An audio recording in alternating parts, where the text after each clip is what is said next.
Hello friends, मैं हिमांशु थापा एक बार फिर से आपका स्वागत करता हूं पीडब्ल्यू यूपीएससी वाला पे। जी हां दोस्तों, यहां पर हम लोग आज कवर करने वाले हैं हमारा जो एनवायरमेंट और इकोलॉजी का पिछले वीक में जो इंपॉर्टेंट आर्टिकल्स रहे हैं उनको हम लोग यहां पर कवर करने वाले हैं। जी हां, समाधान सीरीज में हम लोग आज देखने वाले हैं 15th जैन से लेके 21st जैन तक जो भी न्यूज रही है उसको कवर करेंगे। देखिए क्या हम लोग आज करने वाले हैं, what are the topics to be covered.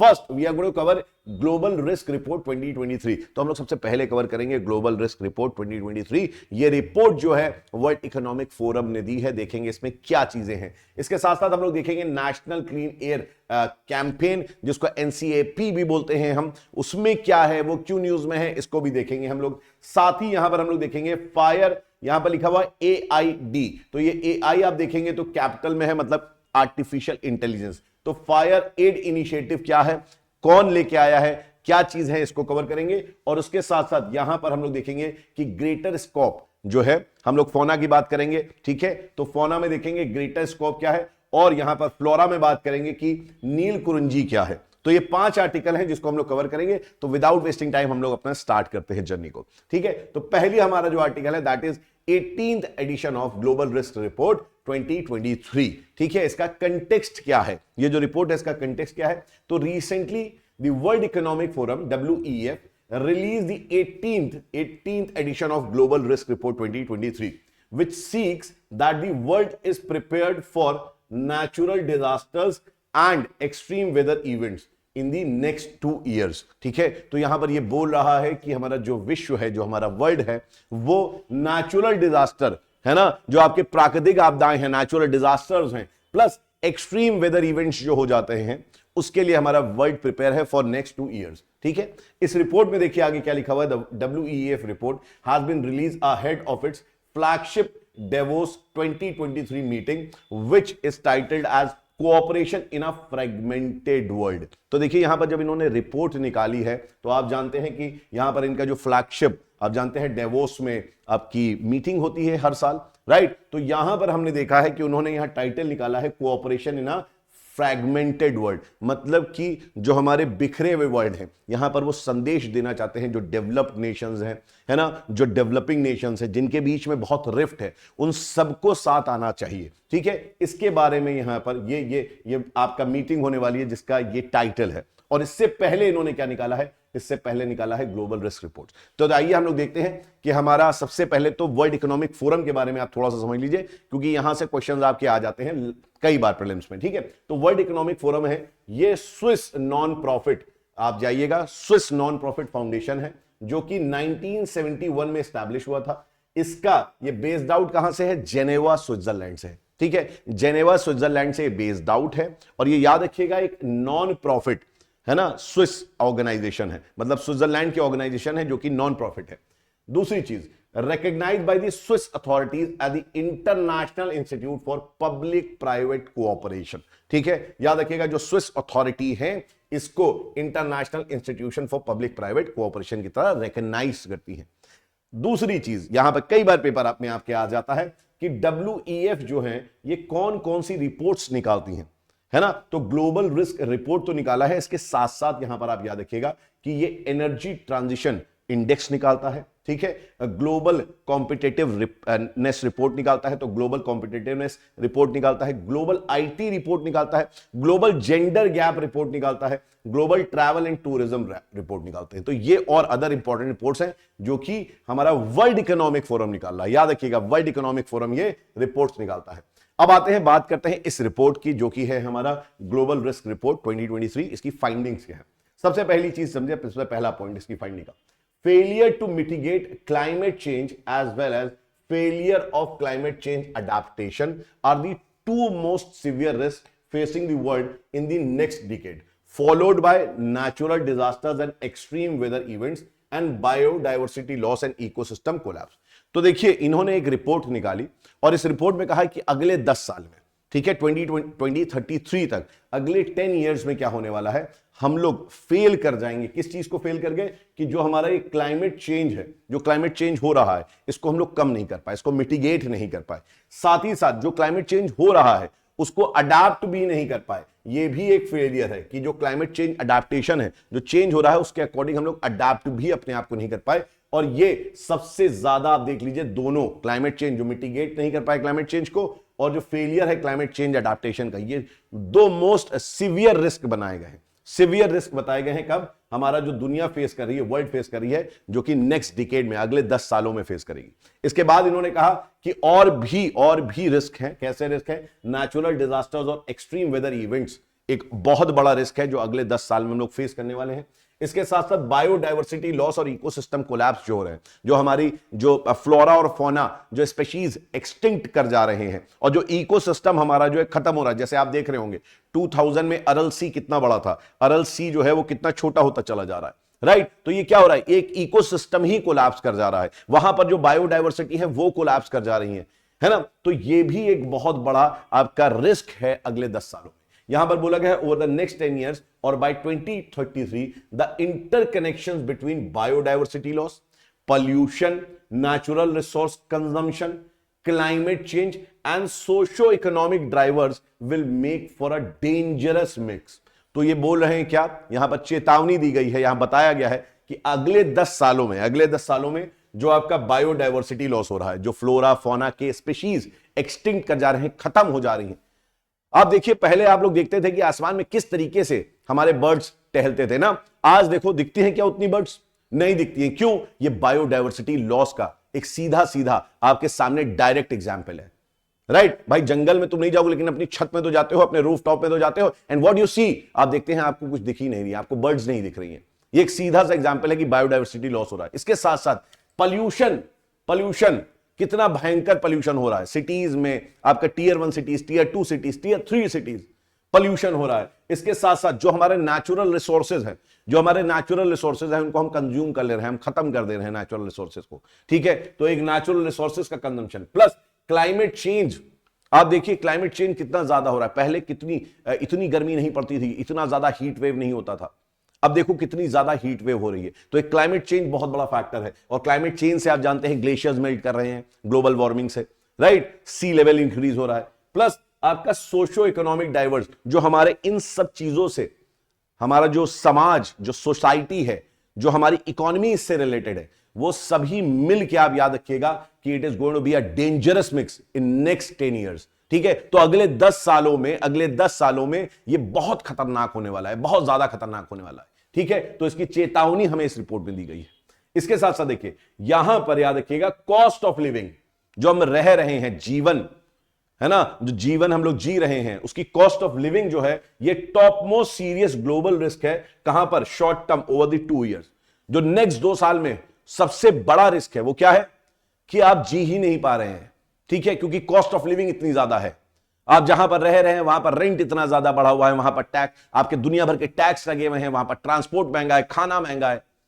तो दुनिया जो है इससे भुखमरी आ रही है, पॉवर्टी आ रही है, उससे झेल रही। तो cost of living is very high, और ये हमारा सबसे पहला अगले 2 साल में अगर हम देखें तो नंबर 1 पे जो सबसे बड़ा रिस्क है वो कॉस्ट ऑफ लिविंग ही है, ठीक है? अब आइए देखिए इसके आगे क्या बात होती है।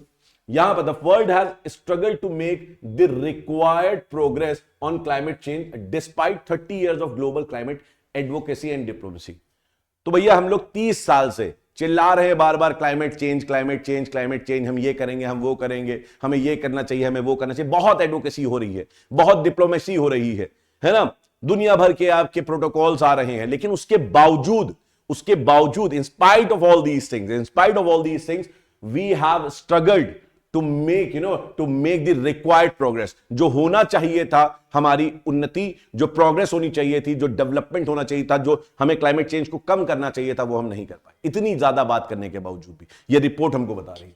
दूसरी चीज, atmospheric levels of carbon dioxide, methane, nitrous oxide all have reached record high. सारे आपके क्या है? ये सारे ग्रीन हाउस गैस है। ये जो देख रहे हैं आप, these are greenhouse gas. और आप सोचिए, इतना चिल्लाने के बावजूद, हम इतना चिल्ला रहे हैं, हम कह रहे हैं यार हमें ग्रीन हाउस गैस को कम करना है, क्योटो प्रोटोकॉल, ये वो, बट हमें रिपोर्ट क्या बता रही है? रिपोर्ट बता रही है कि इनका लेवल रिकॉर्ड हाई है। इससे ज्यादा ह्यूमन हिस्ट्री में इसका लेवल हाई हुआ नहीं है, ठीक है? तो एक बहुत बड़ा चिंता का विषय है है ना, it is a serious concern actually. इसके बाद देखिए, emission trajectories make it very unlikely that global ambition to limit warming to 1.5 degree centigrade will be achieved. तो जिस तरीके से हमारा एमिशन हो रहा है इन सब का, जिस तरीके से ये ग्रीन हाउस गैस बढ़ रही हैं, उससे ऐसा नहीं लगता है कि जो हमने सोच रखा है कि हम जो ग्लोबल वार्मिंग है उसको 1.5 डिग्री सेंटीग्रेड तक लिमिट कर देंगे, ऐसा अचीव होता नहीं दिख रहा है हमको। क्योंकि जिस तरीके से कार्बन डाइऑक्साइड, जिस तरीके से मीथेन, जिस तरीके से नाइट्रस ऑक्साइड और दुनिया भर की जो ग्रीन हाउस गैसेज हैं, या राइट, या और बहुत सारे ऐसे पॉल्यूटेंट्स हैं जैसे कि एरोसोल होता है, आपका ब्लैक कार्बन होता है, ब्राउन कार्बन होता है, इनकी इतनी ज्यादा एमिशन हो रहा है हमारे एटमॉस्फेयर में कि it looks very difficult to achieve this. 1.5 degree centigrade आपका केवल टेम्परेचर बढ़ जाए, है ना, अगले 100 सालों में, ऐसा नहीं हो सकता, हम इसको लिमिट नहीं कर पाएंगे, ऐसा ये रिपोर्ट बताती है। Biodiversity with in and between ecosystem is already declining faster than any other point during human history. मतलब मानव इतिहास में, ह्यूमन हिस्ट्री में बायोडाइवर्सिटी इतनी तेजी से कभी भी लॉस नहीं हुआ है। It is a very very serious concern जो इस रिपोर्ट बता रहा है। It has been ranked the fourth most severe risk in the long term over the next 10 years. ठीक है, तो ये बता भी रहा है जो ये बायोडाइवर्सिटी लॉस हो रहा है ये अगले 10 साल में 4th नंबर पे एक सीरियस कंसर्न है जिसको हमें एड्रेस करना है एज अ ह्यूमन। ठीक है, जिसको जो गवर्नमेंट्स हैं बेसिकली उनको एड्रेस करना है। इसीलिए उसने कहा ना, फ्रैगमेंटेड वर्ड्स, कोऑपरेशन चाहिए। जो हमारे फ्रैगमेंटेड वर्ड्स हैं, वहां यूक्रेन और रशिया लड़ रहा है, उधर रशिया का यूएस के साथ कोल्ड वॉर है, चाइना का यूएस के साथ है, सब दुनिया के अलग अलग देश जो हैं सब आपस में ही परेशान हैं, राइट। तो यहां पर बहुत डिफिकल्टीज आ रही हैं, इसकी वजह से हम अचीव नहीं कर पा रहे हैं जो हमें अचीव करना चाहिए। अब देखिए हिंड्रेंस मिटिगेशन में क्या क्या आई। अगर हम हिंड्रेंस की बात करें, हिंड्रेंस मतलब रुकावट कौन कौन सी आई, तो सबसे पहली चीज देखिए, growing demands on public and private sector resources from these socio economic short term crisis attributed to geopolitical tension will likely reduce the speed and scale of mitigation efforts over the next 2 years। तो भैया ये जो हम लोग जो हमारा basically resources है ना, रिसोर्सेज को पाने के लिए जो टेंशन चल रही है ना, उसकी वजह से क्या हो रहा है, उसकी वजह से ये हो रहा है बिकॉज ऑफ दिस हमें जो एनवायरनमेंट में क्लाइमेट चेंज में मिटिगेशन करना है वो अचीव नहीं कर पाएंगे क्योंकि हमारा दिमाग कहीं और है। ठीक है, हमारे पास क्या हो रहा है यहां पर socio economic short term crisis, हमारा दिमाग जो है खींच ले रहा है अपनी तरफ से। ठीक है, तो एक ये बहुत बड़ा हिंड्रेंस है। अब यहां पर आप अगर देखेंगे, यहां पर अगर आप देखेंगे तो यहां पर एक आपका आपकी चार्ट है, इस चार्ट को आप देख लेंगे, यहां पर टॉप 10 आपके दिए हुए हैं, कौन कौन सी चीजें हैं, आपको ये पीडीएफ में इजीली मिल जाएगा, देख लीजिएगा आप। अब बात करते हैं यहां पर क्या, हम लोग यहां बात कर रहे हैं हमें मिटिगेशन करना है, हमें एनवायरमेंट में जो है अब कोयले को कम यूज करना है, राइट। इंडिया बात कर रहा है कि हम लोग सोलर एनर्जी ज्यादा, अब सोलर एनर्जी की तरफ हम लोग ट्रांसफॉर्म होंगे, हम लोग टाइडल एनर्जी की तरफ ट्रांसफॉर्म होंगे, हम लोग जो हमारे आप कह सकते हैं रिन्यूएबल एनर्जीज हैं, है ना, रिन्यूएबल सोर्सेज है, उनकी तरफ ज्यादा हम लोग फोकस करेंगे। बट यहां पर आप देखिए कुछ cases, European union spend at least 50 billion euros, 50 Arab euros on new and expanded fossil fuel infrastructure and supplies. भाई साहब फॉसिल फ्यूल क्या है, कोयला, तेल, राइट। तो ये देखिए यहां पर ये आज भी इतना स्पेंड कर रहे हैं यूरोपियन यूनियन, मतलब जो डेवलप्ड है, जो डेवलप्ड यूनियन है वो इतना कर रहा है, तो डेवलपिंग हमारा जैसा देश जो है ना, वो क्या करेगा। Some countries including Austria, Italy, Netherlands and France restarted coal power stations. भाई साहब बंद हो गए थे, फिर से स्टार्ट कर दिया इन लोगों ने, राइट। ये कंडीशन है। तो ये ग्लोबल आप कह सकते हैं ग्लोबल रिस्क रिपोर्ट जो था उसके कंटेक्स्ट में ये बात थी। ठीक है, अब सबसे बड़ी चीज की ग्लोबल रिस्क होता क्या है। ग्लोबल रिस्क को अगर डिफाइन करना हो तो global risk is defined as the possibility, संभावना, possibility of the occurrence of an event और condition which if it occurs would negatively impact a significant proportion of global gross domestic product, population और natural resources। तो कह रहा है global risk है क्या, तो ये कह रहा है ग्लोबल रिस्क भैया एक ऐसी पॉसिबिलिटी है, कुछ ऐसा इवेंट या अकरेंस अगर हो गया तो क्या होगा, आपका जो हमारा एक आप कह सकते हैं जीडीपी है, पूरे वर्ल्ड की जो जीडीपी है वो सिग्निफिकेंटली क्या होगी, इंपैक्ट होगी, वो हमारी डाउन होगी। ठीक है, मतलब आप कह सकते हैं एक तरीके से रिसेशन आ जाएगा, आप कह सकते हैं जो इकोनॉमिक क्राइसिस है वो पूरे वर्ल्ड में आ जाएगी। साथ ही साथ पॉपुलेशन बहुत बड़ा इफेक्ट होगा, पॉपुलेशन बहुत ज्यादा इफेक्ट होगी इन सब चीजों से, ठीक है। प्लस हमारे जो नेचुरल रिसोर्सेज है वो भी इससे इफेक्ट होंगे। तो ग्लोबल रिस्क क्या है, एक पॉसिबिलिटी की बात है, ठीक है। अगर आप यहां पर बात करें तो in the face of multiple crisis the 18th edition of the world economic forum annual report advocates for political will, बहुत बड़ी बात है यहां पर, political will and cooperation among global leaders to address climate and human development. तो यहां पर उन्होंने बोला है कि पॉलिटिकल विल नहीं होगी जब तक नेशंस की, और यहां पर बहुत ही क्लियरली बोला है ग्लोबल लीडर्स। ग्लोबल लीडर्स क्या हुए, ग्लोबल लीडर्स हुए हमारे जो डेवलप्ड नेशंस हैं उनके लीडर्स, ठीक है। उनको यहां पर इनिशिएटिव लेना पड़ेगा, कोऑपरेशन दिखाना पड़ेगा, तब जाके हमारे जो क्लाइमेट है उसमें डेवलपमेंट होगा और जो ह्यूमन है उसमें डेवलपमेंट होगा, ठीक है। चलिए, तो ये पहली रिपोर्ट थी हमारी, पहली एनालिसिस हम लोग ने न्यूज की करी है। अब हम लोग आते हैं यहां पर National clean Air Campaign NCAP। अब इसके कंटेक्स्ट क्या है, 4 years since the centre launch the national clean Air Campaign NCAP, analyst found that progress has been slow and pollution has only incrementally reduced in most cities. तो यहां पर बात करी जा रही है, यहां पर ये जो सेंटर ने, हमारा जो सेंटर है, मतलब कि गवर्नमेंट, हमारी सेंट्रल गवर्नमेंट है, उसने एक ये प्रोग्राम लॉन्च करा था जो था क्या, National clean Air Campaign programme. और ये प्रोग्राम किस लिए था, जो पोल्यूशन है बेसिकली उसको कम करने का काम था। तो यहां पर बोला गया है कि जो प्रोग्रेस हुई है पिछले 4 सालों में, 4 years में जो प्रोग्रेस हुई है वो बहुत स्लो हुई है, ठीक है। पहली चीज तो ये कि प्रोग्रेस बहुत स्लो हुई है। जो पोल्यूशन है वो पोल्यूशन याद रखिएगा कि आपका मोस्ट सिटीज में, जो ज्यादातर सिटीज है उनमें बहुत आपका कम हुआ है ना, बहुत ही कम हुआ है।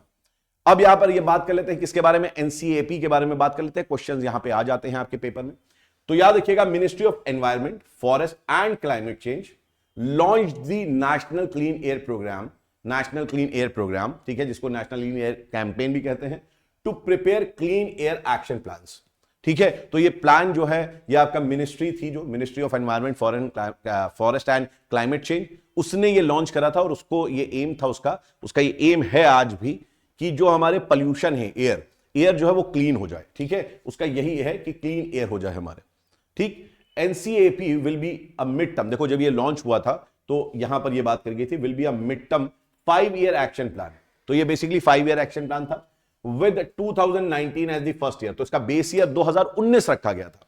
Under NCAP 131 cities are being targeted. यहां पर हम लोग पूरे इंडिया में 131 है ना, 131 सिटीज जो है उसको हमने टारगेट करा है फॉर इंप्रूविंग एयर क्वालिटी, ठीक है। तो हमारे ऐसे 131 सिटीज हैं जहां पर एयर क्वालिटी बहुत खराब है ना, Tier 1, Tier 2 और Tier 3 सिटीज जो है बहुत खराब है जहां पर एयर क्वालिटी, वो हमने चुना, राइट। और इसको हमने सोचा कि इनकी एयर क्वालिटी को इंप्रूव करा जाए। ऑफ दीज 131, 123 सिटीज, 123 सिटी याद रखिएगा, जो यहां पर आप देख सकते 131 सिटीज में से 123 सिटी जो थी वो नॉन अटेनमेंट सिटीज थी, are identified under the NCAP based on non conforming to national ambient air quality standards consecutively for 5 years।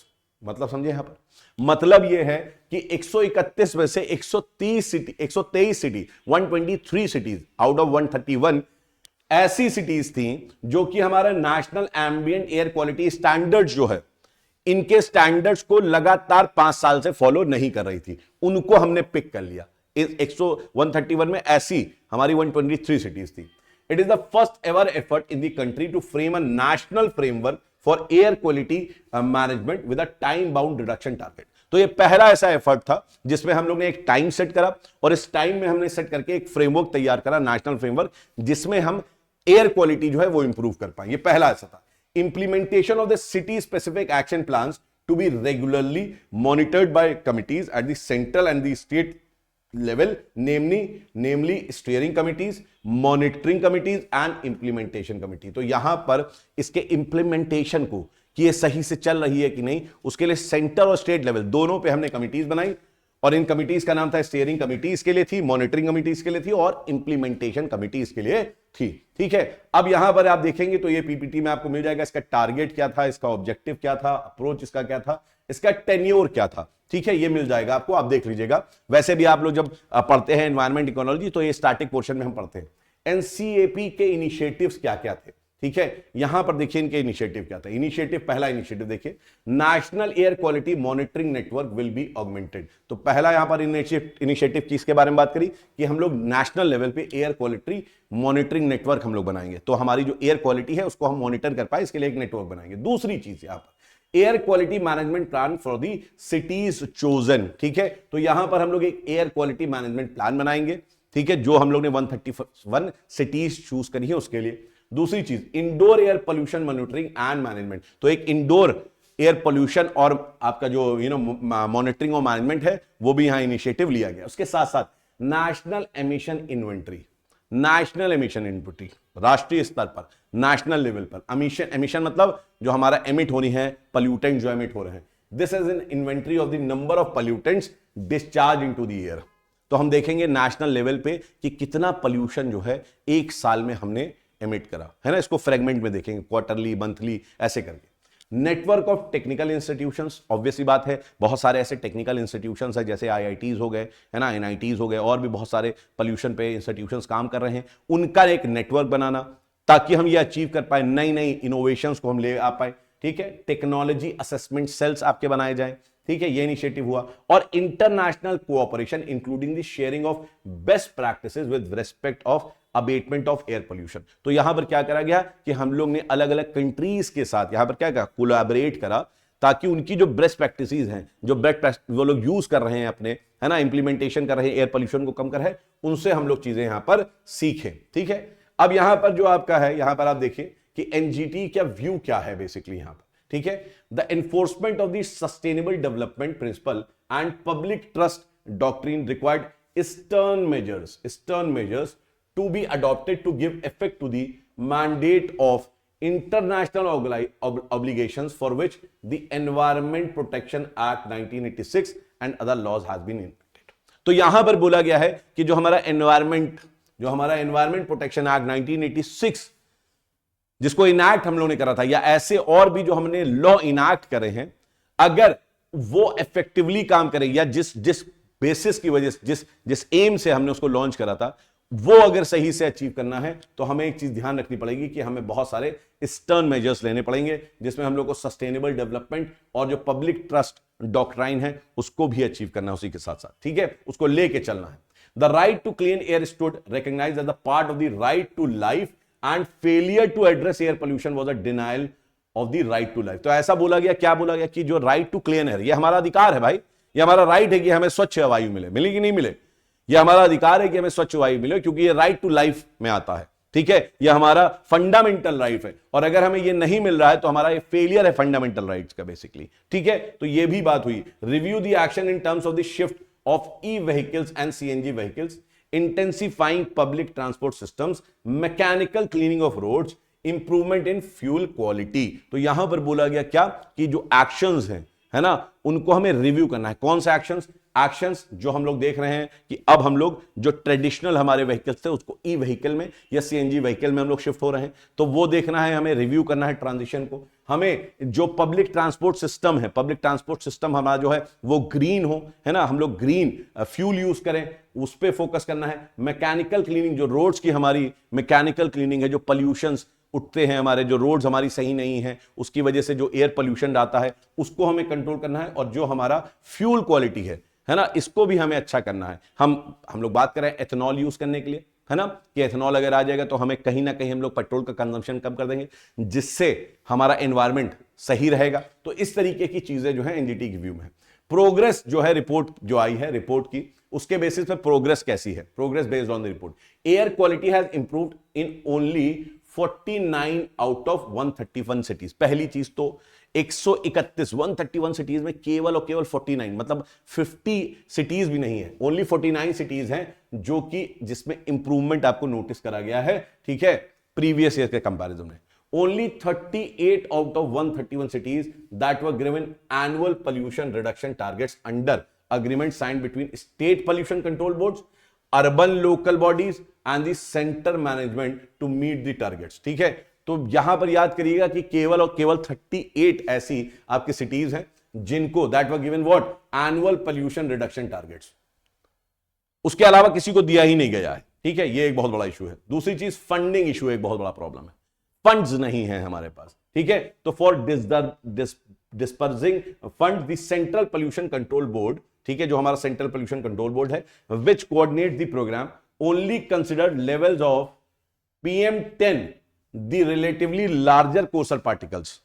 ठीक है, तो यहां पर जो फंड्स आपके आ रहे हैं वो केवल और केवल फंड जो है किसको कंट्रोल करने के लिए है, यहां पर लेवल ऑफ PM10, जो पार्टिकुलेट मैटर 10, जो बड़े आपके पार्टिकल्स होते हैं, जो बड़े पार्टिकल्स होते हैं पोल्यूशन में, उनके लिए केवल यहां पर क्या हो रहा है, फंड को डिसबर्स करा जा रहा है। लेकिन दिक्कत यह है कि जो आपका छोटे पार्टिकल्स हैं 2.5 है ना, जिनका साइज छोटा है, पार्टिकुलेट मैटर, PM मतलब होता है particulate matter, particulate matter is nothing but your particles. ठीक है, तो particulate matter 2.5, the smaller more dangerous particles are not monitored as robustly in all cities, mostly due to the lack of equipment। तो हमारे पास equipments ही नहीं है, हमारे पास equipments नहीं है। इस पे एक चीज समझो और आप, the progress is even more sluggish in equipping all manual stations with PM 2.5 monitoring, where only 261 stations have been PM 2.5 monitoring facilities। केवल और केवल 131 सिटीज में हमारे बहुत सारे स्टेशन होने चाहिए थे, पहली चीज तो उनमें जो है केवल और केवल 261 स्टेशन है जो कि मॉनिटर कर रहे हैं PM 2.5 को।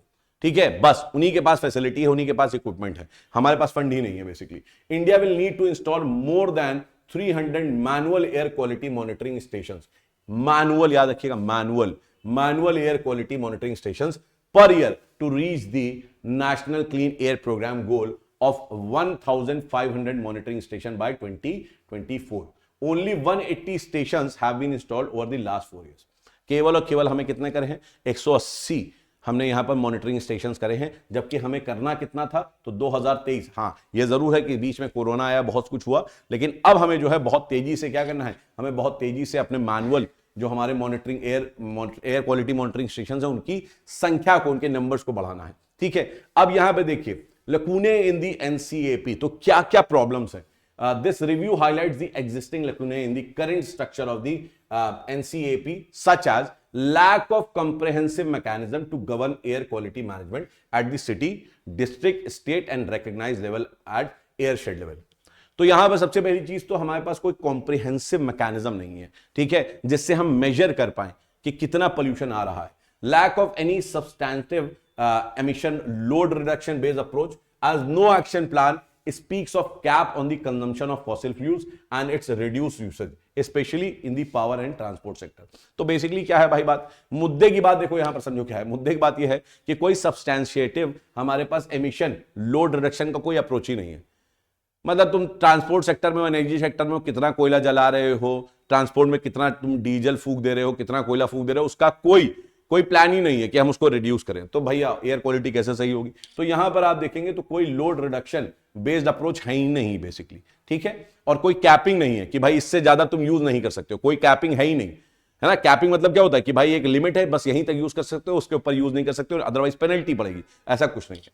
Lack of transparent data availability और air quality levels across the country in the absence of an adequate air quality monitoring infrastructure. ठीक है, तो यहां पर क्या है बेसिकली, आपके पास जो एयर क्वालिटी मॉनिटरिंग आपका जो इंफ्रास्ट्रक्चर होना चाहिए वो आपके पास है नहीं, जो प्रॉपर होना चाहिए, और इसकी वजह से आपके पास ट्रांसपेरेंट डेटा अवेलेबल नहीं है। तो आप बस हवाबाजी में बात कर रहे हैं, हवाबाजी में आप डेटा दे रहे हैं। And lack of integration of already existing infrastructure. ठीक है, तो यहां पर जो है ये प्रॉब्लम है हमारे इसके साथ साथ देखो लैक ऑफ इंटीग्रेशन। अब एक इंटीग्रेशन की भी बात है, lack of integration of air quality management plans with forecasting mechanism, continuous emission monitoring system, data and decision support system by administrative agency. तो यहां पर क्या है कि सब अलग अलग काम कर रहे हैं, कोई इंटीग्रेटेड अप्रोच ही नहीं है, सब अलग अलग काम कर रहे हैं।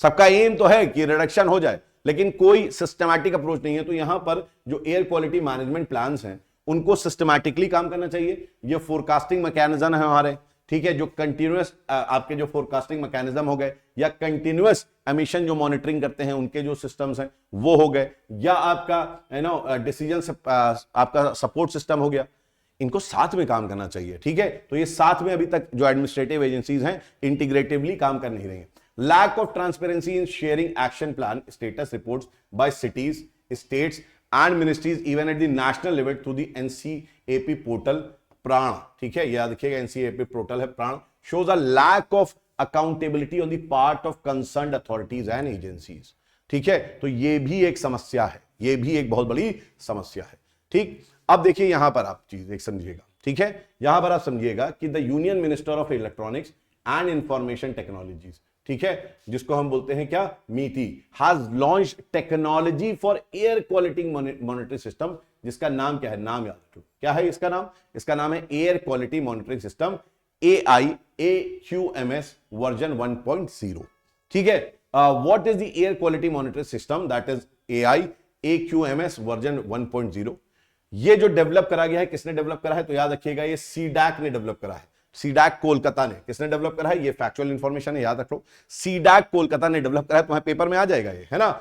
और किसके साथ कोलैबोरेशन करा है इसने टेक्समिन के साथ करा है कोलैबोरेशन, ठीक है, ISM धनबाद के साथ करा है इसने कोलैबोरेशन, दो लोग के साथ कोलैबोरेशन करके सीडैक ने ये बनाया है बेसिकली, ठीक है। इसका पर्पस क्या है, पर्पस है it is an outdoor air quality monitoring station to monitor environmental pollutant which includes parameters like PM 1.0 मतलब बहुत छोटा particle, PM 2.5, PM 10, sulphur dioxide, ठीक है, नाइट्रोजन डाइऑक्साइड और आपका कार्बन मोनोऑक्साइड, ऑक्सीजन और एम्बिएंट टेम्परेचर और रिलेटिवली ह्यूमिडिटी एक्सेट्रा एक्सेट्रा। तो इसका पर्पस है बेसिकली जो हमारे टेम्परेचर है, कितना टेम्परेचर है, एम्बिएंट टेम्परेचर, कितना वहां पर ऑक्सीजन लेवल है, कितनी ह्यूमिडिटी है, और जो पार्टिकुलेट मैटर है, सल्फर डाइऑक्साइड है, नाइट्रोजन डाइऑक्साइड है, कार्बन मोनोऑक्साइड है, जो पॉल्यूटेंट्स हैं उनका क्या लेवल है, ठीक है, इसका ये पर्पस है। इसको फंड किसने करा है, तो it is funded under national programme on electronics and ICT application in agriculture and environment, ठीक है, तो ये याद रखिएगा एग्री NICS, ठीक है, ये आपका किसके बीच पे है, तो ये याद रखिएगा national programme on electronics and ICT application in agriculture, ठीक है, तो ये आपको याद रखना है, यही आपका पूछ जाएगा कि इसको फंड किसने करा। अब यहां पर आती है एक तीसरी न्यूज, हम लोग दो न्यूज कर चुके हैं, अब तीसरी न्यूज आती है, तीसरी न्यूज है हमारी क्या, फायर एड, देख सकते हैं आप, AI initiative, fire aid initiative of using artificial intelligence to effectively manage wildfire had a successful pilot run since it was launched in January 2022 by the World Economic Forum। अब यहां कुछ data तुम्हें याद कर लेना है, क्या, सबसे पहला क्वेश्चन आ सकता है तुम्हारा, क्वेश्चन ये बहुत इंपॉर्टेंट है, ऐसे क्वेश्चन बहुत आते हैं जो इस तरीके के टर्म्स होते हैं, ये प्रीलिम्स में पूछे जाते हैं, याद रखिएगा। तो फायर एड इनिशिएटिव, सबसे पहली चीज तो आपको याद रखना है क्या, तो ये सबसे पहली चीज की एक आर्टिफिशियल इंटेलिजेंस है, जो हमारे वाइल्ड फायर हैं इनको इफेक्टिवली हमें मैनेज करना सिखाएगी। दूसरी चीज ये कौन लेके आया है, तो ये याद रखिएगा वर्ल्ड इकोनॉमिक फोरम जो है वो लेके आया, उसमें सक्सेसफुल पायलट रन्स हो चुके हैं, मतलब पायलट रन मतलब होता है कि हम लोग ने ट्रायल करके देख लिया है, ठीक है। A new report showed at the world economic forum annual meeting 2000 being held in Davos Switzerland, ठीक है, तो ये आपका जो रिपोर्ट है ये कब देखा, ये हमें डेवोस में जो मीटिंग हुई वर्ल्ड इकोनॉमिक फोरम की उसके बारे में बात यहां पर बताई गई है कि वहां पर ये सब डेटा आपका रिलीज हो रहा है, ठीक है। The Fire Aid Initiative is an effort by World Economic Forum (WEF) to support and improve the ability of communities and organizations to prepare for and respond to and recover from wild fire, तो wild fire जो आपके जंगलों में आग जो लग जा रही है, ये एक सीरियस कंसर्न बन चुका है, ये एक बहुत बड़ा कंसर्न बन चुका है, और वहां पर जो कम्युनिटीज हैं, जो लोकल कम्युनिटीज हैं, वो बहुत ज्यादा सफर कर रही हैं, ठीक है। इसके साथ साथ जो जिस कंट्री में हो रहा है वहां पर जो ऑर्गेनाइजेशन है, डिजास्टर मैनेजमेंट के जो ऑर्गेनाइजेशन है वो सफर कर रहे हैं, उनके ऊपर बर्डन ज्यादा बढ़ रहा है, तो ये सारी चीज को इंप्रूव करने के लिए, एबिलिटी को, उनकी क्षमता को बढ़ाने के लिए, है ना, ये करा जा रहा है। The initiative aims to combine artificial intelligence, data, fire fighting resources to mitigate wild fire risk throughout the world, ठीक है। तो इसका एम क्या है, इसका एम है कि हम आर्टिफिशियल इंटेलिजेंस को मिला दे डेटा के साथ और फायर फाइटिंग रिसोर्सेज के साथ, और उससे हम क्या करें, उससे हम कंट्रोल कर लें, फायर जो वाइल्ड फायर लग रहे हैं उन पे हम कंट्रोल पा सकें। It also focuses on building resilience and adaptation to the increasing frequency and severity of wild fires due to climate change. तो बेसिकली क्या कह रहे हैं, जो कम्युनिटीज हैं, जो कंट्रीज हैं, है ना, जो ऑर्गेनाइजेशंस हैं, उनके अंदर रेजिलियंस पैदा करना चाह रहा है। बेसिकली वो बताना चाह रहे हैं कि भाई वाइल्ड फायर की जो फ्रीक्वेंसी है वो बढ़ रही है, बार बार ज्यादा हो रहे हैं, अब जंगलों में आग ज्यादा लग रही है, ठीक है। तो इसके लिए, और ये हो क्यों रहा है, क्लाइमेट चेंज की वजह से हो रहा है, तो आप इसके लिए क्या हो, रेजिलियंट हो जाएं, आप अब सहने की क्षमता इसकी थोड़ी बढ़ाएं और अडाप्ट करें, चीजों को क्या करें, अडाप्ट करें, अडाप्टेशन की तरफ ज्यादा देखें आप। ठीक, यहां पर बात हो रही है चैलेंज क्या क्या फेस है। तो wild fire severity, spread and frequency have all increase as a result of climate change. तो हम सब जानते हैं, जैसे मैंने बताया कि इसकी जो फ्रीक्वेंसी है वो बढ़ चुकी है, अब ज्यादा जंगलों में आग लग रही है। If prompt action is not taken, scientists expect that these hazards will increase। तो बोल रहे हैं कि अगर हमने खुद बढ़ चढ़ के, ये नहीं कि जंगल में आग लगे तब हम एक्शन ले रहे हैं, अगर हम अभी से प्रॉम्प्ट एक्शन ना ले, हम खुद इसको कंट्रोल करने की पहले से कोशिश ना करें, तो ये हजार्ड जो है ये और बढ़ेगा ही, क्योंकि क्लाइमेट चेंज बढ़ रहा है और क्लाइमेट चेंज की वजह से हमारा ग्लोबल वार्मिंग बढ़ रहा है। ये एक समस्या यहां पर है। ठीक है, wild fire poses a particular threat to forest ecosystems as well as high risk rural areas. तो ऑब्वियस सी बात है, जो हमारे ग्रामीण क्षेत्र होते हैं, रूरल एरियाज होते हैं, जंगलों के आसपास के क्षेत्र होते हैं, उनको और जंगलों को एक अच्छा खासा बड़ा खतरनाक थ्रेट यहां पर फेस कर रहे हैं वो।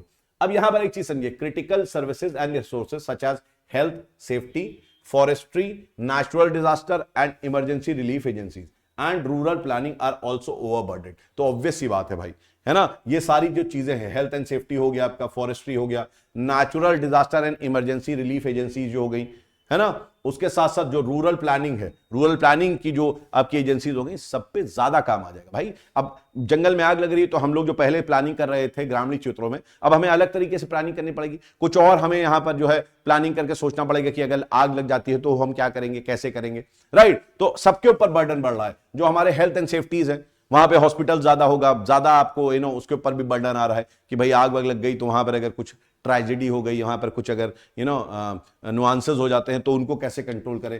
प्लस फॉरेस्ट्री, ऑब्वियस ही बात है, जंगल के ऊपर जो डिपेंडेंट है फॉरेस्ट्री, फॉरेस्ट डिपार्टमेंट, फॉरेस्ट्री, वहां की लोकल कम्युनिटी, सब इफेक्ट होंगे, बेसिकली सब यहां पर इफेक्ट होंगे। ठीक है, इसके साथ साथ याद रखिएगा जो एग्जिस्टिंग हमारे हैजार्ड मैनेजमेंट सिस्टम है ना, उनको भी स्ट्रगल होगा to respond to the increase number of fire. तो जो बेसिकली जो इस तरीके से जंगल में आग लग जाती है, वाइल्ड फायर हो जाते हैं, तो जो मैनेजमेंट सिस्टम है जो इसको हजार्ड मैनेजमेंट करता है, उनके ऊपर भी बर्डन बढ़ जाएगा और उनको भी परेशानी होगी अगर ये आपका ज्यादा हो जाएगा। ठीक है, the most important need is technological innovation on two fronts. तो बेसिकली यहां पर हमें टेक्नोलॉजिकल इनोवेशन करना है ना, हमें नई नई चीजें टेक्नोलॉजी से लेके आनी है। पहली चीज क्या, prediction and better fire fighting. पहली चीज तो क्या है कि हम सही प्रिडिक्ट कर पाए कि कब फायर लग सकता है ना, और उसको कैसे हम फाइट कर सकते हैं, वो उस पर काम करना है। जहां पर where AI can help to predict locations at risk. तो कौन कौन से लोकेशंस हैं, आर्टिफिशियल इंटेलिजेंस ये हमें हेल्प कर देगी बता के। ठीक है, and the best possible strategies to extinguish the fire. और क्या यहां पर सबसे सही तरीका हो सकता है फायर को एक्सटिंग्विश करने का, मतलब बुझाने का काम कौन सा बेस्ट हो सकता है। एआई जो है, आर्टिफिशियल इंटेलिजेंस, इसमें हमें हेल्प कर सकती है। अपॉर्चुनिटीज यहां पर क्या है, to address this global issue, the World Economic Forum's Artificial Intelligence and Machine Learning Platform, in collaboration with C4IR Network, Koch Holding, and the Turkey Ministry of Forest (TMF), has launched a joint initiative to mitigate wildfire risk using AI system। ठीक है, तो सबसे पहली चीज क्या है, सबसे पहली चीज यह है कि यहां पर कौन कौन है। तो इस एड्रेस करने के लिए आपका जो वर्ल्ड इकोनॉमिक फोरम का आपका आर्टिफिशियल इंटेलिजेंस और मशीन लर्निंग प्रोग्राम है, वो कोलैबोरेट कर रहा है। किसके साथ कोलैबोरेट कर रहा है, तो यहां पर याद रखिएगा C4IR नेटवर्क जो है उसके साथ कोलैबोरेट कर रहा है। इसके साथ जो हमारा कॉक होल्डिंग है, ठीक है, कॉक होल्डिंग के साथ, और जो टर्किश मिनिस्ट्री ऑफ फॉरेस्ट्री है उसके साथ इनिशिएटिव करा है उसने। ठीक है, ये लिया है और ज्वाइंट इनिशिएटिव है ये। और इसमें क्या क्या इंक्लूड है, इसमें इंक्लूड है a dynamic wild fire risk map that ranks the likelihood of forest fire based on seasonal variables. तो यहां पर बेसिकली एक मैप बनाया गया है, डायनेमिक मैप बनाया गया है, जो हर साल बेसिकली आपका डायनेमिक मतलब हर साल चेंज होगा, हर महीने चेंज होगा, कहां पे फॉरेस्ट फायर हो सकते हैं उसका एक मैपिंग इन्होंने तैयार करा है। ठीक है, resource allocation that is optimal based on many data sources and the wild fire risk map. तो रिसोर्स एलोकेशन हमें यहां पर करना है कि कैसे ये सारी जो चीजें हैं इसको मैनेज करा जा सके। A first response proposal using pre-optimized resources and maps in the events of the forest fire। तो यहां पर फर्स्ट रिस्पॉन्स प्रपोजल एक है जिसमें हम लोग यूज क्या कर रहे हैं, pre optimised resources and maps हम लोग यहां पर यूज कर रहे हैं। कब, फॉरेस्ट फायर के केस में। ठीक है, by linking data technology and fire fighting resources, this effort attempts to create a habitat for advanced analytics. It is also scalable to a wildlife range of climates and other fire events. तो basically यहां पर क्या है, दुनिया भर का इन लोग data technology को लिंक कर रहे हैं, ठीक है, किसके साथ, फायर फाइटिंग रिसोर्सेज के साथ, और इस तरीके से इसको मैनेज कर रहे हैं। अब यहां पर आ जाती है हमारी फोर्थ आर्टिकल, फोर्थ न्यूज, और बड़ी जबरदस्त फोर्थ न्यूज है, ठीक है, ग्रेटर स्कॉप के बारे में। ये ग्रेटर स्कॉप भारत में, इंडिया में ज्यादा देखने को मिलता नहीं है। एवियल फौना है, यहां पर देख सकते हैं, पक्षी है, ये देखने को मिलता नहीं। इसके बारे में देख लेते हैं हम लोग। इसका कंजर्वेशन स्टेटस क्या है, IUCN रेड लिस्ट में ये लीस्ट कंसर्न में आता है, याद रखिएगा, ऐसा पेपर में आ जाता है, आपका पूछ लिया जाता है, लीस्ट कंसर्न में आता है। इसके फैक्ट समझ लीजिए।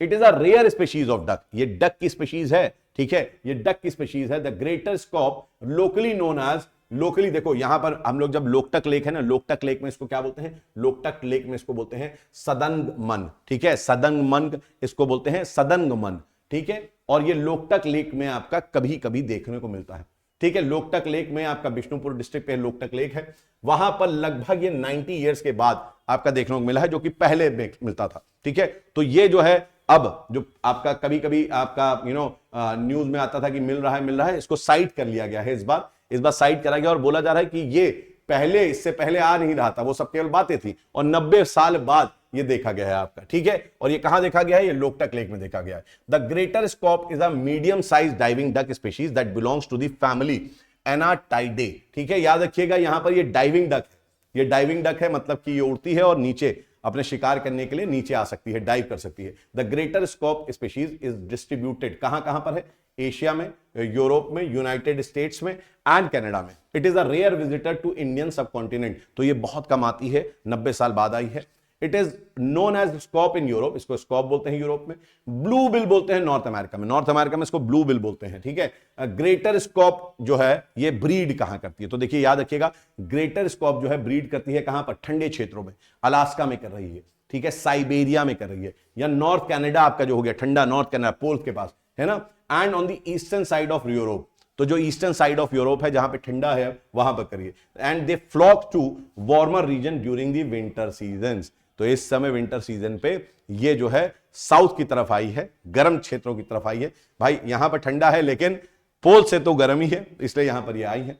कंजर्वेशन स्टेटस के बारे में हमने बात कर ली, यहां पर की फैक्ट आप समझ लीजिएगा, mostly breeds across the tundra regions, याद रखिएगा, ये कहां पर ब्रीड करता है, ठंडे क्षेत्र में, अलास्का, सब कुछ मैंने बताया।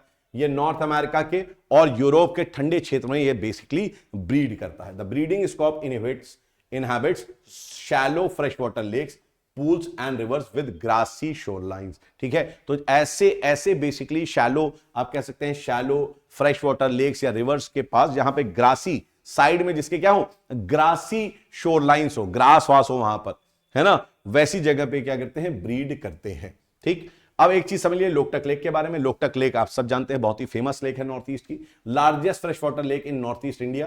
The pristine Loktak lake is one of the most popular tourist attraction in Manipur, ठीक है। तो कई लोग इस पे घूमने आते हैं। अब यहां पर बहुत सारी आपकी अलग अलग चीजें हैं, जैसे कि फुमडिस जैसे चीजें हैं, तो देखते हैं इसके बारे में। It is also known as the only floating lake in the world due to the presence of phumdis, ठीक है, ये याद रखिएगा, यहां पर क्या है, phumdis, which are floating islands made up of organic matter, soil and aquatic plants. तो बेसिकली क्या होता है यहां पर कि जो आपके प्लांट्स हो गए वो सड़ जाते हैं, खराब हो जाते हैं, है ना, तो वो ऊपर की तरफ आ जाते हैं, राइट, और ऊपर की तरफ आके तैरने लग जाते हैं, और उसके ऊपर नया क्या है, नए सॉइल और ग्रासेस वासेस आपके यहां पर डेवलप हो जाते हैं, ठीक। तो ये आपके वहां पर क्या है, फुमडिस है। तो छोटे छोटे जो, मतलब आप सोचिए, आप घर में लेटे हुए हैं, रात में आप उठे, आपकी पोजिशनिंग चेंज हो गई, क्यों, क्योंकि वो जो आपका जो एरिया है, जो वो ये लैंड है, वो लैंड एक्चुअली फ्लोट कर रहा है, ठीक है, और बहुत ज्यादा वहां पर भार भी नहीं डाल सकते आप, वेट भी नहीं डाल सकते, नहीं तो वो डूब जाएगा, ऑब्वियस सी बात है, वो फ्लोट कर रहा है, ठीक है। तो ये एक फ्लोटिंग आइलैंड है basically. The lake houses the only floating national park in the world, the Keibul Lamjao national park, which is the last refuge of the endangered brow antlered deer और संगाई मणिपुर स्टेट एनिमल। तो बेसिकली यहां पर क्या है, यहां पर एक केबल लामजाओ नेशनल पार्क है, इसी में इसको नेशनल पार्क बना दिया गया है। और यहां पर आपका याद रखिएगा कि संगाई या इसको अगर आप देखें तो ब्लू एंटलर्ड डियर बोलते हैं, जो कि मणिपुर का स्टेट एनिमल है ना, ये संगाई यहां पर मिलता है। The lake is designed as the wetland of international importance under the Ramsar convention. तो ये रामसार कन्वेंशन की जो वीडियो है उसमें भी मैंने आपको इसके बारे में बात बताई थी, ठीक है। चलिए अब हम लोग देखते हैं अपनी लास्ट हमारा जो आर्टिकल है इसके बारे में हम लोग बात करते हैं। तो Neel Kurinji on the list of protected plant. तो यहां पर आप देख सकते हैं प्रोटेक्टेड प्लांट है, ठीक है, देख रहे हैं पल्परिश आपका पर्पल और व्हाइटिश कलर का ये प्लांट है यहां पर, है ना, सब फोटो तो ले रहे हैं। ये जो जगह है बेसिकली ये नीलगिरी है, ये जगह जो है ये बेसिकली नीलगिरी है। यहां पर ये जो प्लांट्स है बेसिकली आपके हर 12 साल में आते हैं, ठीक है। तो अब जो है इसको प्रोटेक्टेड लिस्ट में रख दिया गया है ताकि लोग जो है इसको उखाड़ ना पाए, ठीक है, लोग इसका यूज ना कर पाए, इसको प्रोटेक्ट करने की कोशिश करी गई। इनफैक्ट ये जो नील कुरिंजी है, नील कुरिंजी के नाम पे ही आपका क्या पड़ा, नीलगिरी पड़ा। नील कुरिंजी का मतलब होता है ब्लू माउंटेन्स, है ना, क्योंकि ये जो फ्लावर्स होते हैं ये आपके पर्पलिश और ब्लू कलर के होते हैं, इसलिए इसको नील कुरिंजी बोलते हैं। आइए इसको देख लेते हैं। Ministry of Environment, Forest and Climate change, है ना, हैज लिस्टेड नील कुरिंजी, जिसका नाम क्या है यहां पर, इसका नाम है स्ट्रोबिलैंथस कुंथियाना, ठीक है, अंडर दी शेड्यूल 3, याद रखिएगा शेड्यूल 3 है ये schedule 3 of the wild life protection act 1972, including it on the list of protected plants, ठीक है। आप जानते हैं जो प्लांट्स हैं उनको हम लोग शेड्यूल 3 में हम रखते हैं, तो यहां पर शेड्यूल 3 में रखा गया है। दोज हु अपरूट और destroy the plants will invite a fine of 25,000। अगर आपने इसको उखाड़ा, ठीक है, या आपने इसको खराब करा, डैमेज करा, तो आपको 25,000 रुपए देने पड़ेंगे एंड 3 years इंप्रिजमेंट। तो आपका 3 years की जो है इंप्रिजमेंट आपको यहां पर मिलेगी, तुम प्रिजन में चले जाओगे, ठीक है, तुम जेल में चले जाओगे। The cultivation of Neelakurinji and its position is not allowed according to the order. यह बहुत बड़ी बात है, ठीक है, कल्टीवेशन और उसका पोजीशन नहीं है आप कर सकते इस ऑर्डर के हिसाब से। अब हम लोग यहां अगर बात करें अबाउट नील कुरिंजी या इसको जो हमने बोला स्ट्रोबिलैंथस कुंथियाना means blue mountain, literally the mountain where the flower blooms and turns into a blue purple color, जो मैंने आपको अभी बात बताई, ठीक है। In Western Ghats region nearly 70 varieties of nil Kurinji plants have been identified। तो हमारा जो पश्चिमी घाट है, वेस्टर्न घाट है, वहां पर 70 प्लांट्स हैं ऐसे, ठीक है। The most popular Neel Kurinji is Strobilanthes kunthiana, ठीक है, याद रखिएगा सबसे इंपॉर्टेंट जो सबसे पॉपुलर है वो यही है Strobilanthes kunthiana, which blooms once in 12 years। ये बड़ी बात है कि हर 12 साल में एक बार ही निकलता है। However, some other rare varieties of Neel Kurinjis are also found in the Western Ghat regions। यहां पर आप समझिए, आप ये 12 साल में निकलता है ना, तो सोचिए जो पहले लोग, जो कैलेंडर का आइडिया नहीं था, जो वहां पर ट्राइबल्स रहते थे, यहां पर एक ट्राइबल रहते हैं द पलियान ट्राइबल। अब ये भी क्वेश्चन आ सकता है पलियान ट्राइबल कहां के? The Paliyan tribal people living in Tamil Nadu used it as reference to calculate their age. तो हर 12 साल में निकलता था, तो उसके बेसिस पे ये अपनी एज को कैलकुलेट करते थे। अभी मैं 10 साल का हूं, 12 साल बाद निकला, ठीक है, तो मैं कितने का हो गया, 22 साल का हो गया। उसके बाद निकला तो मैं 34 साल का हो गया, 34 ईयर्स का। तो ऐसे ही कैलकुलेट बेसिकली करते थे, ठीक है। The purplish blue flower blossoms only once in 12 years and gave the Nilgiri mountain its name from the Tamil language kurunji, जिसका मतलब फ्लावर होता है। A small shrub blooms once in 12 years covering the hillsides with bluish flowers giving the Nilgiris its name, ठीक है। तो ये आप याद रखिएगा। अब हम लोग बात कर लेते हैं किसके बारे में, बात कर लेते हैं यहाँ पर वाइल्ड लाइफ प्रोटेक्शन एक्ट क्या है। तो वाइल्ड लाइफ प्रोटेक्शन एक्ट 1972 में आया है, मतलब 3 में चालू हुआ। Is an act of the parliament of India enacted for the protection of plants and animal species, ठीक है। तो हमारे जो प्रोटेक्शन ऑफ प्लांट्स हैं, एनिमल स्पीशीज हैं, इनफैक्ट जो माइक्रोबायल हमारे जो ऑर्गेनिजम्स होते हैं उनको भी हम यहां पर क्या करते हैं, प्रोटेक्ट करते हैं। The act provides for the protection of animal, plant, birds, plants and for matters concerned connected therewith और ancillary of incidental thereto, ठीक है। तो मतलब यहां पर जंगली आपके जानवर हो गए, पक्षी हो गए, आपके बर्ड्स हो गए, प्लांट्स हो गए, है ना, और इनसे संबंधित जो आपकी जितनी भी चीजें हैं उसको यहां पर प्रोटेक्शन प्रोवाइड करा जाता है। मतलब ऐसा हो सकता है ना, कोई हैबिटेट है जहां पर वो पर्टिकुलर चीज रहती है और कहीं नहीं मिल सकती, तो उस हैबिटेट को भी प्रोटेक्शन प्रोवाइड करा जाएगा। The act also establish protected areas like national park, देखिए नेशनल पार्क आ गया ना, sanctuaries to protect wild life. Obviously बात है कि नेशनल पार्क हम लोग सेंचुरीज नहीं रखेंगे, वो एरिया नहीं रखेंगे, तो ऑब्वियसली बात है जो हमारे वाइल्ड लाइफ है वो क्या होंगे, खत्म हो जाएंगे। And it also provides for the creation of chief wild life wardens at the state level to enforce provisions of the act, ठीक है। तो याद रखिए जो प्रोविजंस दिए हुए हैं हमारे किसमें, इस वाइल्ड लाइफ प्रोटेक्शन एक्ट 1972 में, उसको कौन एनफोर्स करेगा, उसको चालू लागू कौन करवाएगा, तो हर स्टेट में एक चीफ वाइल्ड लाइफ वार्डन होता है, ठीक है। The act also prohibit hunting, poaching, trade and commerce of wild animals. And their body parts and derivatives. याद रखिएगा यहां पर कोई भी आप ट्रेड नहीं कर सकते हैं वाइल्ड लाइफ में, ठीक है। इट ऑल्सो एस्टैब्लिशेस जूज, तो जो जू बनते हैं वो यही लोग कर रहे हैं, breeding centres and rescue centres for the rehabilitation of wild life animals. तो कभी कभार क्या होता है कि जंगल में, है ना, नेशनल पार्क्स में भी जो होते हैं एनिमल्स वो जिंदा नहीं रह पाते, उनको इंटेंसिव केयर चाहिए होती है। तो हम लोग क्या करते हैं, हम लोग इन सीटू से एक्स सीटू कंजर्वेशन पे जाते हैं, मतलब कि नेशनल पार्क से हम लोग बाहर उनको निकाल के जूज में रखते हैं ताकि वहां पर उनको बचाया जा सके। प्लस कई सारे ब्रीडिंग सेंटर में रखा जाता है ताकि उनकी जो जनरेशन है ना, उनकी जो स्पीशीज है वो कंटिन्यू हो पाए। और साथ ही साथ हम लोग वाइल्ड लाइफ जो है जो समाप्त हो रहे हैं उनके रिहैबिलिटेशन पे भी फोकस करते हैं इससे। अब schedule of the wild life act 1972, सबसे पहली चीज यहां पर 6 शेड्यूल्स है which give varying degrees of protection. Schedule 1 and part 2 and of schedule 2 provide absolute protection. Offenses under these are prescribed as the highest penalty. तो जो हमारा schedule 1 और शेड्यूल 2 में जो आपके लिस्टेड होते हैं, ठीक है, स्पीशीज, उनको अगर आप कुछ कर रहे हैं तो बहुत हाई पेनल्टी आपको पड़ेगी, ठीक है। Species listed in schedule 3 and schedule 4 are also protected but the penalties are much lower, तो बहुत ज्यादा पेनल्टीज नहीं होती है। तो ये शेड्यूल 3 में है तो पेनल्टी इसीलिए आपने देखा कि 25 साल की और 3 साल की जेल है केवल, ठीक है। ये आपकी छोटी है। आप सोचिए शेड्यूल 1 में और शेड्यूल 2 में कितनी ज्यादा होती है। Animals under schedule 5 example common crows, fruit bats, rats, mice are legally considered vermin. इनको हम क्या बोलते हैं, वर्मिन बोलते हैं। तो वर्मिन भी इसमें आते हैं, वर्मिन, मैंने आपको बताया ना, जो आपके वर्मिन्स हैं वो भी इसमें कंसिडर करे जाते हैं, है ना। And may be hunted freely, और यहां पर इसको क्या है, इनको हंट करा जा सकता है, ठीक है। The specified endemic plants in schedule 6 are prohibited from cultivation and planting, ठीक है। तो ये था आपका, ये था आज का आर्टिकल, सारे हमने कवर करे, ये हमने न्यूज आर्टिकल पूरे कंप्लीट कर लिए हैं। इस वीक में जो भी चीज इंपॉर्टेंट थी वो हम लोगों ने कवर करा है। आई होप आपको सारी चीजें समझ में आई होंगी, आप लोगों ने नोट्स बनाए होंगे, और प्रीलिम्स आ रहा है तो आप लोग जो भी अब न्यूज आ रही है उनको ज्यादा फोकस करके पढ़ें, क्योंकि ये ज्यादा आपके लिए इंपॉर्टेंट हो जाती है एग्जाम के लिए। तो आज के लिए इतना ही, thank you, take care, bye bye.